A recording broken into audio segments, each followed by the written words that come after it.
Hello दोस्तों, मैं हूं हसीन और आप देख रहे हैं MHK क्लासेस पर आज की वीडियो जो होने वाली है वो class 10 NCERT math chapter number 11 area related to circle exercise 11.1 का क्वेश्चन नंबर 8 और 9 सॉल्व करेंगे। तो क्वेश्चन को एक बार रीड कर ले रहे हैं। क्वेश्चन में बोला क्या है उसको आप समझ लीजिए। यहाँ पे डायग्राम हम ड्रॉ करें। A chord of a circle of radius 12 centimetre, sorry a horse, ये क्वेश्चन का, a horse is tied to a peg at one's corner of a square shaped grass field of side 15 meter by means of a 5 meter rope. Find the area of that part of the field in which the horse can graze. Second है the increase in the grazing area if the rope were 10 meter long instead of 5 meter using pi is equal to 3.14. तो दोस्तों इस question में बोला है कि एक square field है, यहाँ पे ड्रॉ है, इसकी जो साइड है वो 15 मीटर की है लेंथ। एक हॉर्स बंधा हुआ है एक कॉर्नर से, जो कि एक पैग मतलब एक डोरी से बंधा हुआ है रोप से और एक खुटे में, और उसकी जो लेंथ है वो 5 मीटर की रोप की लेंथ है, और वो उसको ग्रेज कर रहा है, मतलब घास को चर रहा है। तो जितना चर रहा है उतने का हमें पहले वाले पार्ट में एरिया निकालना है। The area of that part of the field in which the horse can graze. तो हमें इसमें एरिया निकालनी है उस हिस्से की जितना वो ग्रेज कर सकता है। तो यहाँ पे हम गिवन में लिखनी है साइड ऑफ स्क्वायर कितना है 15 मीटर और लेंथ ऑफ रोप कितना है, यानी कि रेडियस उसको दिया है 5 मीटर। तो इसको चलिए और हमें यूज़ करना है पाई की वैल्यू 3.14 की। तो एरिया निकालने के लिए यहाँ लिखेंगे area of that part of field, मतलब जिस पार्ट वो can, area of that part of field can graze, तो होता है theta upon 360 pi r square. तो यहाँ पे थीटा की वैल्यू हो जाएगी, क्योंकि स्क्वायर है, स्क्वायर की सभी कॉर्नर की 90 डिग्री की होती है, और रेडियस ऑलरेडी है 5 मीटर हो जाएगा, यहाँ हम लोगों ने मेंशन किया हुआ है। तो यहाँ से हम इस वैल्यू पुट करेंगे 90 के अपॉन में 360, और पाई की वैल्यू हम 3.14 रखेंगे, इंटू रेडियस हमें 5 × 5 दिया है, इसको लिखेंगे। अब इसको सॉल्व करेंगे। 9 1 9 से 0 से 0 करेंगे, 9 4 जा 36, और इसको मल्टीप्लाई कर ले रहे हैं। मल्टीप्लाई करने के बाद ये 78.50/4 आ जाएगा, और इसको डिवाइड करेंगे तो 19.625 सेंटीमीटर स्क्वायर आएगा, इसको डिवाइड करने। तो ये एरिया हो जाएगी जहाँ उस 5 मीटर की रोप से बंधे हुए घोड़े ने चरा है, उस एरिया में ये आ जाएगी। दूसरा क्वेश्चन इसमें बोल रखा है, ये पहला पार्ट था, the increase in the grazing area if the ropes were 10 metre long instead of 5 metre. तो कह रहा है कि अगर इंक्रीज़ कर दिया जाए ग्रेजिंग एरिया को, उसकी रोप को 10 मीटर बढ़ा दिया जाए 5 मीटर से, तब कितना इंक्रीज़ होगा ग्रेजिंग एरिया उसकी। तो उसके लिए हम क्या करेंगे, ग्रेजिंग इंक्रीज एरिया निकालेंगे। एरिया पहले निकालेंगे एरिया ऑफ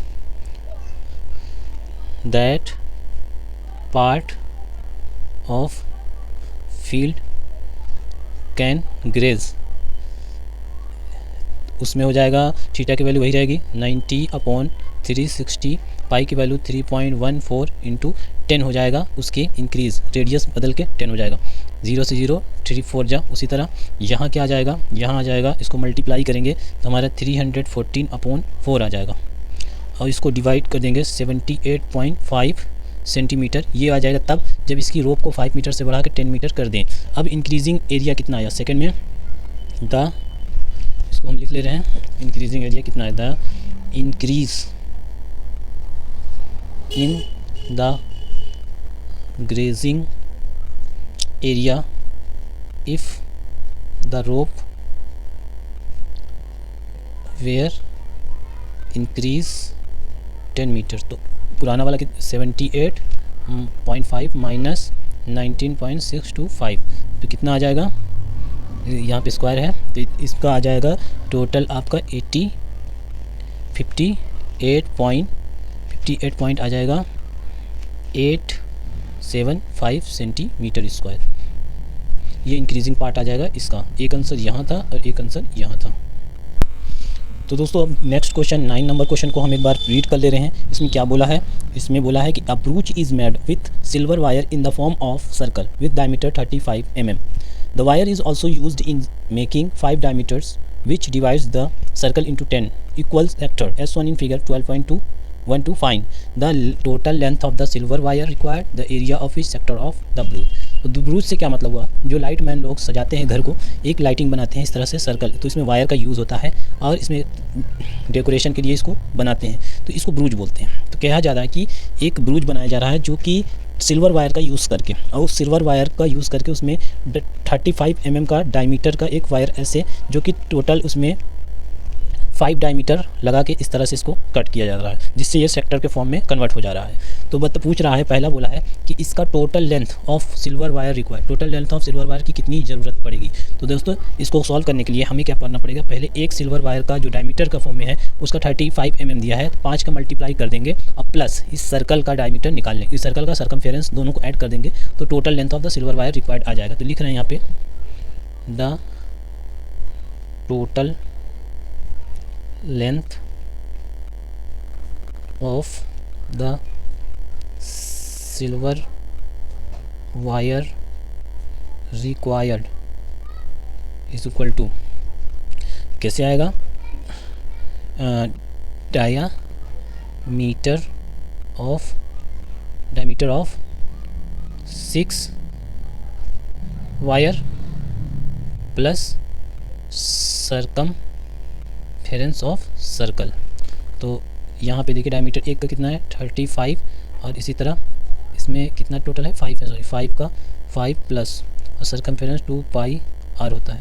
तो यहाँ से 5 5 या 25, 5 3 15, 175 प्लस 2 इंटू, और यहाँ पे हमें 22/7 इंटू आर कितना है 35, यहाँ पे रेडियस हमारा बन जाएगा 35.2, 2 से 2 कैंसिल आउट, 7 5 या 35, तो कितना हो जाएगा 175 प्लस मल्टीप्लाई करेंगे 5 2 10, 5 2 10 11, इनको जोड़ देंगे तो आ जाएगा हमारा 285 mm।